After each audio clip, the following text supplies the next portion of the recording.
দক্ষিণ চব্বিশ পরগনা জেলার পাথর প্রতিমা থানার এক্সেপিক ভলেন্টিয়ারকে কলেজ ছাত্রীর শ্লীলতাহানির অভিযোগে গ্রেপ্তার করা হলো।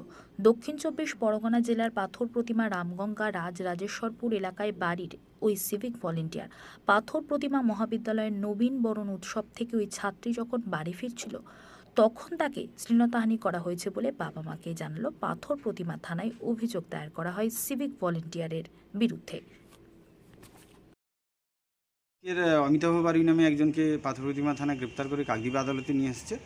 এই অমিতাভ বাড়ি পাথর প্রতিমা থানার একজন সিভিক ভলেন্টিয়ার। গতকালকে পাথর থানায় এক ভদ্রমহিলা অভিযোগ করেছে যে তার মেয়ে পাথর প্রতিমা মহাবিদ্যালয়ের দ্বিতীয় বর্ষের ছাত্রী গতকালকে নবীনবরণ অনুষ্ঠানে বাড়ি থেকে বেরিয়ে যাওয়ার জন্য যখন রাস্তায় আসে তখনই এই সিভিক ভলেন্টিয়ার ওকে রাস্তায় আটকায় এবং টোটোতে জোর করে তুলে নেওয়ার চেষ্টা করে এবং শ্লীলতাহানি করে, ওর মোবাইল এবং টাকা পয়সা কেড়ে নেয়।